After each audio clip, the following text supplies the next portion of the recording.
Welcome to Conversations with Fjook. I'm your host, Fjook, and with me today is my co-host, Anthony. Today we'll be talking about Star Wars. I could be wrong here, but I believe that BJ is the one that got me into Star Wars. Do you remember how you got into Star Wars exactly?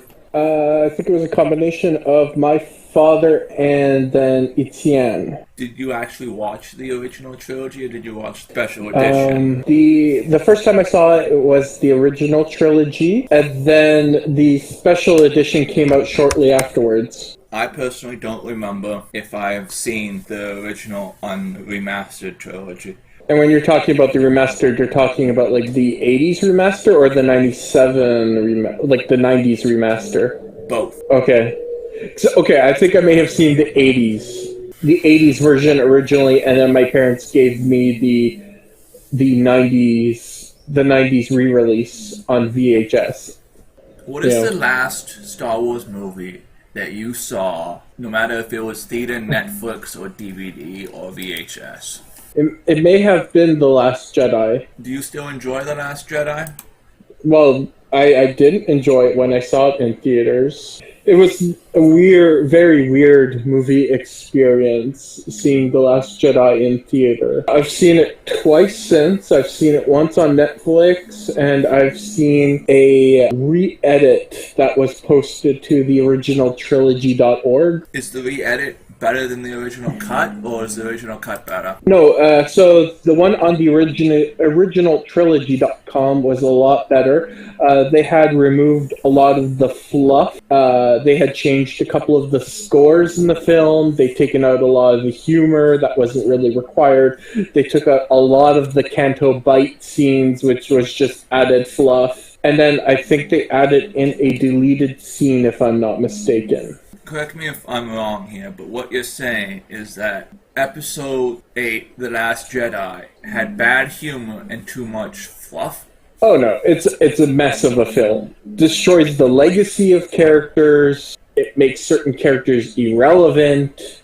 The plots that were introduced in 7 are completely thrown away. As some people have said, this is just a giant FU to the entire canon and to the entire story as far as we know. But just because it's a fuck you to the canon doesn't necessarily make it a bad movie. It could be by itself a good movie. Is that the case? No, it's too long, too much fluff, bad writing, bad pacing for it to be a good movie on its own. What's wrong with the pacing of the movie? I haven't watched it as many times as you. I know the Canto Bite scene seems very rushed. I know that, but I don't know what else is wrong with the pacing. When I saw it in theater, I saw it with... I was there, my brother, my brother's partner, my father, and BJ's twin brothers were there with their girlfriends. And the film was just a strange experience. Both myself and my dad found ourselves bored during parts of the film, especially in the casino. But it was the first time that my dad was ever confused during a Star Wars film. But wasn't that chase in the Canto Bite part of the movie epic? No. I preferred the pod racing versus the horse racing. The horse racing didn't add anything to the film. It destroyed a casino. The casino points were humorless. Speaking of things added to the movie that I don't completely understand and think are pointless, I personally think are pointless, what is your opinion of the Master Hacker? Yeah, see, I thought that was wasted potential. Because obviously the Master Hacker was the individual inside the casino that Finn and Rose do not interact with. They end up meeting this individual in this jail cell. A lot of people had thought that this was going to be... A lot of people had hoped that this would have been Ezra from the Star Wars Rebel canon. I didn't think it was going to be that. I just thought it would have been... It was a cop-out of a very bad imitation of Lando Calrissian. The Last Jedi is The Empire Strikes Back in reverse. I know we've talked about this a few times, But what do you think of my analogy that episode 7 is basically the original trilogy plot point made into one movie? Yeah, there's definitely you get a sense of that from all the you get the aspects of this throughout episode 7. You get hints of 4, 5, 6. I also guess I personally get a feeling of a bit of episode 1, but that's my own reading. But yeah, there are definitely elements of all the original trilogy shoved into 7. I think, like I've told you in the past, that 7 is that promise from J.J. Abrams that this new trilogy is going to be like the ones that we are all familiar and that we wanted it to see in episode 1, 2, and 3. That these were going to be similar elements and story arcs and characters that we had received in 4, 5, 6, and for us to forget the legacy of 1, 2, and 3, that this was going to be a restart. As you said, your dad was confused in this movie and wasn't confused in 1, 2, and 3, so that is different. My father had never been confused from the time he was a young lad, from when he saw the original Star Wars in theater. For someone who had watched 4, 5, 6, 1, 2, 3, 7, and Rogue One, to have every time left the theater and went, this is a Star Wars film, and then walk out of The Last Jedi and went, I have no clue what I just saw. You mentioned J.J. Abrams. Did he direct episode 8, The Last Jedi, or was that someone else? Our beloved Ryan Johnson. J.J. Abrams just did 7, and now he's taking over 9. So do you think with someone that is as dedicated to the source material, whether it be Star Trek, Star Wars, or any of his other movies, as J.J. Abrams is, do you think that means good things for episode 9? I think it's better than what could have been delivered by Ryan Johnson. I was kind of skeptical going into 8, especially with all of Mark Hamill's hints that this was going to be something that I did not want to go see. Wait, hold on. Roll back. Explain those hints by Mark Hamill for us.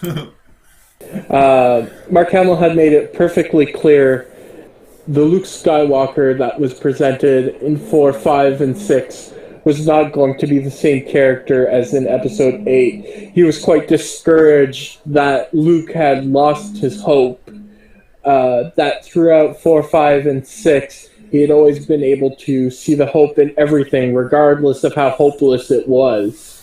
I know that he had absolutely no power in the situation either time he's talking to Jabba the Hutt, but I feel like he's still giving Jabba choice to do what he believes is the right thing. When Luke meets the Emperor with Vader, he does give in to his anger and hatred, but when he gets control of his emotions again, he gives Vader, and more importantly, the Emperor, the choice to do what he believes is good. I've been told that being the chosen one for 30 years is what caused him to use hope. But, see, this is where I don't think that Luke was the chosen one.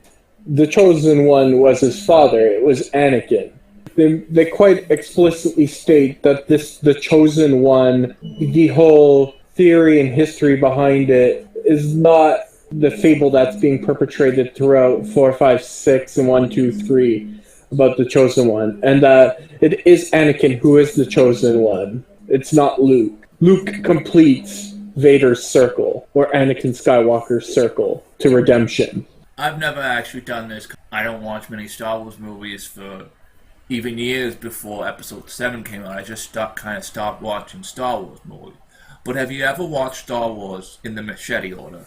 4, 5, 2, 3, 6.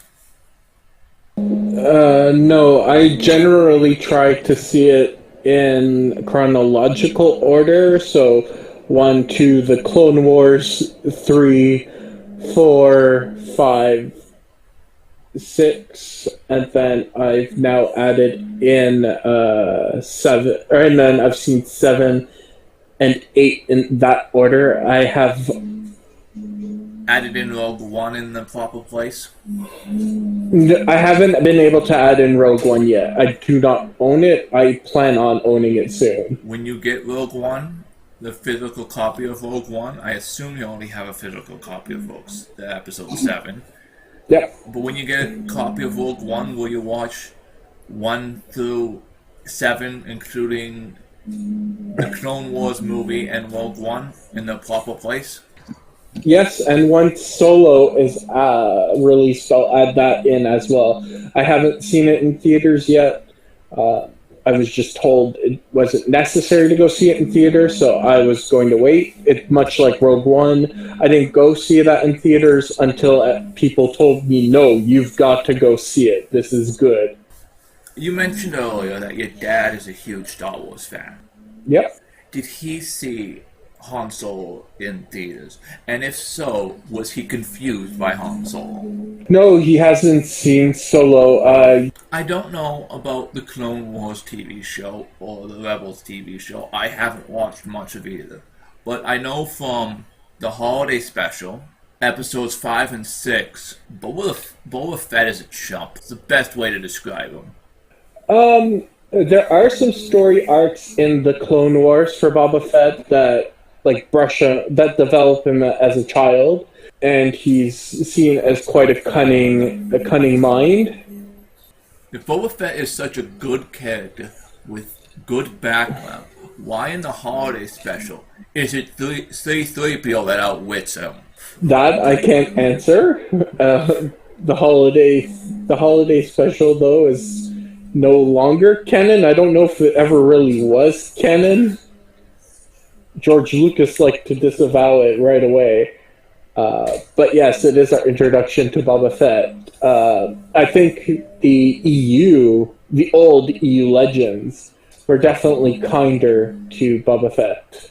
Which is why I feel Phasma's story arc has as much lost potential as Boba Fett's story arc. Both killed in undignified manners. Yeah, they both definitely died in undignified matters, and there's one thing that bothers me is how did she manage to escape the exploding Star Killer base in such a short time frame?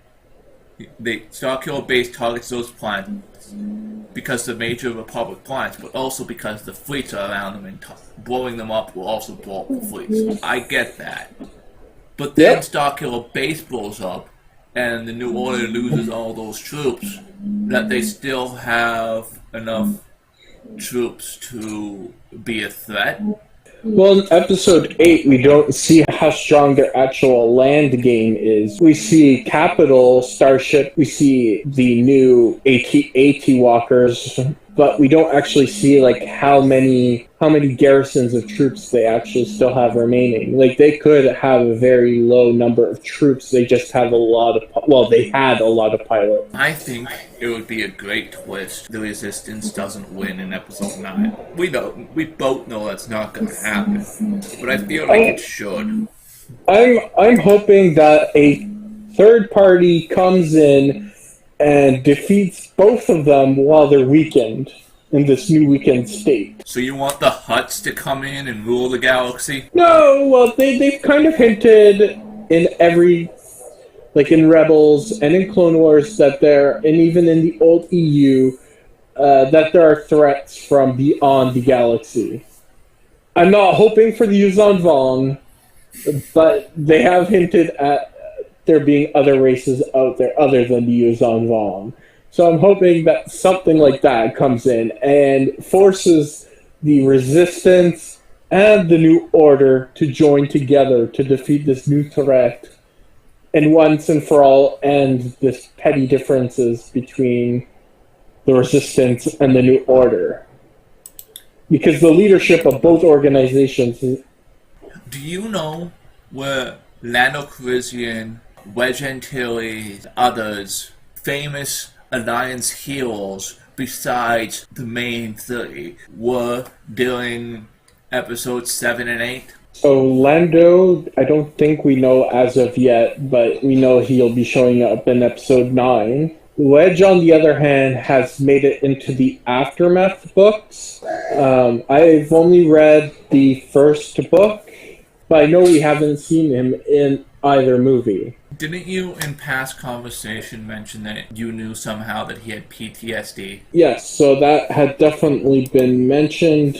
As I mentioned earlier, not only Luke's character, but Han, Leia's, C-3PO, maybe even R2-D2's character seem like they're a parody of their former selves. Like, they seem to have forgotten all the lessons that they learned in 4, 5, and 6 and reverted to some earlier state.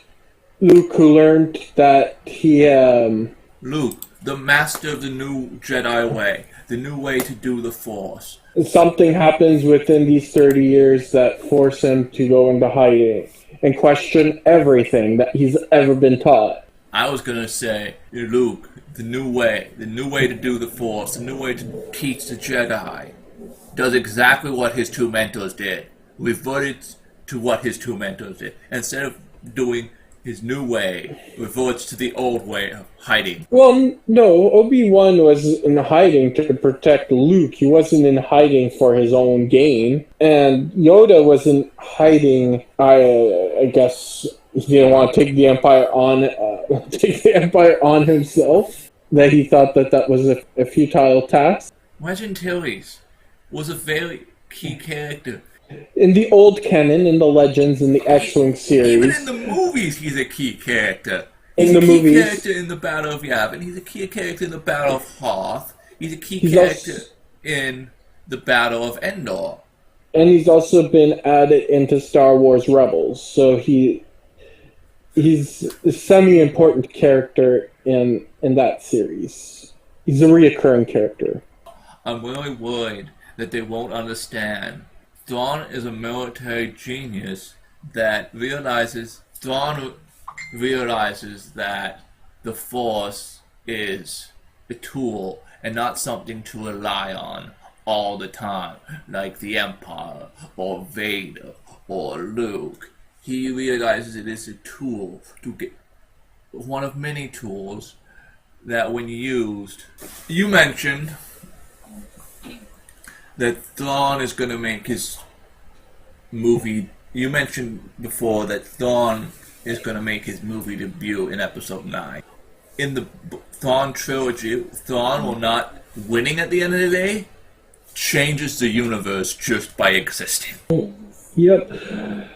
I agree. I think Thrawn is one of those people that calculates and takes the time to look at all sides. And regardless of how strong an opponent can be, he will try to figure a weakness out. So one of the things I'm worried about if Thrawn is introduced into Episode 9 is that they'll ruin his character like they did in Episode 7 and 8 for basically everyone else that appeared before 7 and 8. Well, I think Dave Filoni did a good job in Star Wars Rebel with his character. I had no problem with the interpretations of certain characters in Episode 7, like the Han and the Leia that we were introduced to in Episode 7.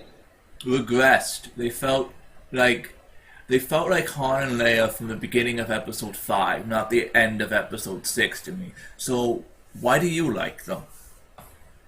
Oh yeah, Han and Leia, it kind of makes sense. Like, if they only have the one child in this series, and, you know, a child can cause a lot of stress on a family, and if your child goes to the dark side, I can understand why that could have an effect on the parent.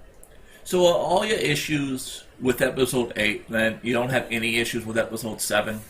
It's not that I don't have issues with 7. It's because, like I said at the beginning, 7 was a promise to the fans that this was going to be the Star Wars this was supposed to be the Star Wars of 4, 5, and 6. This was supposed to continue in that story type telling. or that storytelling. And episode 8 isn't in that storytelling? Episode 8, well, no, because episode 8 took everything that we were even remotely interested in and threw all the storylines, threw everything out the window. The fact that either A, it literally takes the First Order like 30 seconds to find the base, or Rey is holding onto that lightsaber for an awfully long time in front of Luke. The fact that during 7 orders Kylo Ren to come finish his training, and all that Snoke does is tell him to take off that stupid helmet, and then that's everything he teaches him. What do you think happened between 7 and 8 to cause all the plot lines to be discarded like that? So there's two stories going on out there that either A, J.J. Abrams had no storyline, or like had no overarching storyline, or that B, that J.J. Abrams had something in the works, had given it to Rian Johnson, and Rian Johnson threw it out and created his own script from scratch because he was allowed to. Thank you for joining us for our discussion on Star Wars and our issues with the new Star Wars and the other things that we managed to talk about relating to Star Wars. Here's to hoping that episode 9 will be as good as, at least as good as 7, if not as good as 4. As always, I'm your host, Fjook, and my co-host is... I don't know who I might know. And your co-host is Anthony.